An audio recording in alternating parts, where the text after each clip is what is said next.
Isang napakatinding discovery ang ibinahagi sa atin ng ating ka-TH dito na si Joel Gamaw. Isipin mo, nakarating na sila sa lalim na 32 feet ng kanyang pamangkin. At ang mga nakukuha nilang marka at kakaibang klase ng lupa o bato ay talagang magpapatibay ng teorya na may malaking deposito na nakatago sa kanilang site. Sa video na ito, hihimayin natin ang bawat detalye ng kanyang operasyon mula sa dalawang misteryosong round bar, ang pambihirang semento na nagpapalit ng tigas, hanggang sa kasaysayan ng lokasyon na dating tirahan ng isang mataas na opisyal ng mga sundalong Hapon. Kung ikaw ay isang treasure hunter na naghahanap din ng sagot sa mga ganitong sinyales, makinig kang mabuti dahil ang bawat detalye rito ay magbibigay sa iyo ng malaking ideya sa iyong sariling dig site.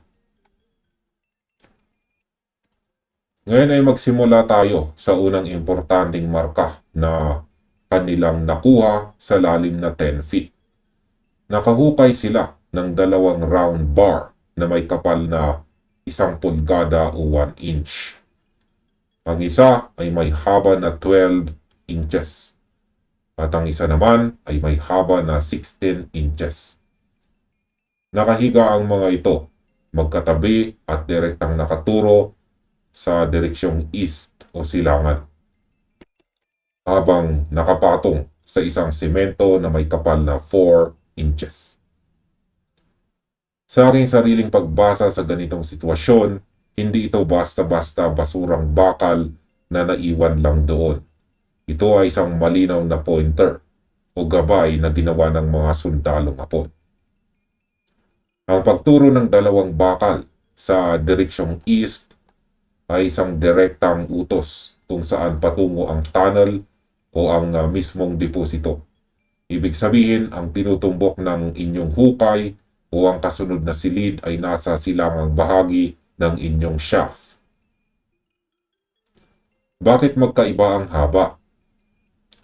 Sa mga nakaraang pagsusuri ng mga marka, ang pagkakaiba sa sukat ay madalas na nagpapahiwatig ng distansya o lalim.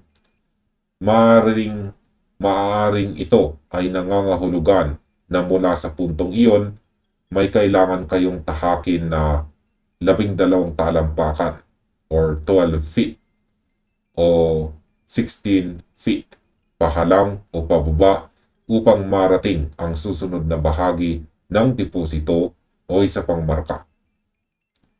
Ang pagkakalagay ng mga bakal sa ibabaw ng 4-inch na semento ay patunay na ito ay permanenteng marka. Inilatag ito para hindi magbago ang posisyon ng mga bakal kahit lumipas ang mahabang panahon at gumalaw ang lupa. Matapos makuha ang mga round bar, may nakasagupa si naka-TH na napakatigas na layer na parang granite. Ang kulay nito ay kombinasyon ng asul, berde at may mga maliliit na kabibi o shell.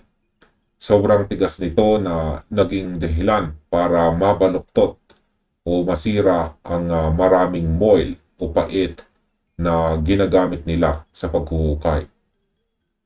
Ang ganitong uri ng material ay hindi natural na pormasyon sa lupa sa ganyang lalim, lalo na kung ito ay may halo na mga maliliit na kabibi. Ito ay tinatawag nating Japanese concrete mixture. Ngayon, bakit may kulay asul at berde? Ang kulay asul at berde sa mga artipisyal na semento ng mga sundalong Hapon ay madalas na nagmumula sa mga kemikal na kanilang inihalo tulad ng tanso o iba pang mineral na nagsisilbing pampatigas at panlaban sa tubig. Sa maraming pagkakataon, ang mga kemikal na ito ay ginagamit din upang maging proteksyon laban sa mga peste o bilang lason upang hindi madaling mapasok ng sinuman ang deposito.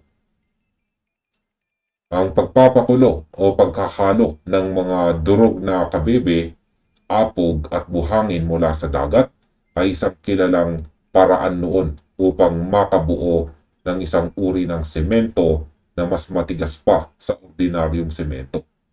Kapag ito ay natuyo sa ilalim ng lupa ng walang hangin, nagiging singtigas ito ng granite. Dito tayo sa pinakamisteryosong bahagi ng kwento ni ka-TH, Joel. Sabi niya, kapag nasa ilalim ng hukay ang semento, napakatigas nito at halos hindi nila mabasag. Ngunit kapag nakuha na nila ang maliliit na piraso at nailabas sa ibabaw, pagkatapos mahanginan ng 3 araw, bigla itong lumalambot. Bakit nga ba nangyayari ang ganitong phenomenon? Ito ay may scientific at practical na paliwanag na madalas maranasan sa mga site ng kayamanan ni Yamashita. Una ay ang dehydration at saka air exposure, or in short, oxidation. Ang partikular na timpla ng semento na ginamit ng mga sundalong Hapon ay dinisenyo na manatiling matigas sa ilalim ng matinding pressure at kawalan ng oxygen. Kapag ang material na ito ay nailabas sa ibabaw, nahanginan at direktang nasikatan ng araw, ang chemical binding agent nito ay nagsisimulang masira o mag-oxidize. Ang kahalumigmigan o moisture na nagpapanatili ng kapit nito sa ilalim ng lupa ay nawawala, kaya nagiging marupok at madaling madurog ang bato paglipas ng ilang araw. Pangalawa ay ang bentonite o ang clay-based binder. May mga pagkakataon na gumagamit sila ng pinaghalong luwad o clay, apog at kemikal. Sa ilalim ng lupa, siksik na siksik ito dahil sa pressure. Pero kapag nawala ang pressure na iyon at natuyo sa hangin, nawawala ang pagiging compact nito kaya ito ay lumalambot. Ito ay isang napakagandang balita para sa atin dahil pinapatunayan nito na ang ating hinuhukay mula 10 feet hanggang sa kasalukuyang 32 feet ay isang artificial sea plug. Ibig sabihin ang buong 22-foot layer na ito ay sadyang inilagay ng tao upang takpan at selyuhan ang isang malalim na shaft o daanan patungo sa kayamanan ni Yamashita. Habang nagpapatuloy ang paghuhukay ni ka-TH Joel kasama ang kanyang pamangkin sa isang 4-foot round shaft, may napansin silang kakaiba. 4 na beses na pabalik-balik ang mga Mormons na nagtatanong kung may ibinibenta bang lupa sa tabi ng kanilang area. Bilang isang treasure hunter, kailangang maging alerto ka sa mga ganitong sinyales sa labas ng inyong bahay o sa labas ng inyong hukay. Kaya meron tayong ilang posibilidad na dapat mong isaalang-alang. Una ay ang intelligence gathering. Sa kasaysayan ng treasure hunting dito sa Pilipinas, marami sa mga banyagang grupo o organisasyon ang may hawak na mga lumang mapa o dokumento mula pa noong panahon ng digmaan. Kung minsan gumagamit sila ng iba't ibang pagkakakilanlan upang mag-survey sa mga lugar na alam nilang may nakatagong deposito. Ang paulit-ulit na pagbisita para magtanong ng lupa ay maaaring paraan upang masubaybayan kung may aktibidad o naghuhukay sa mismong area.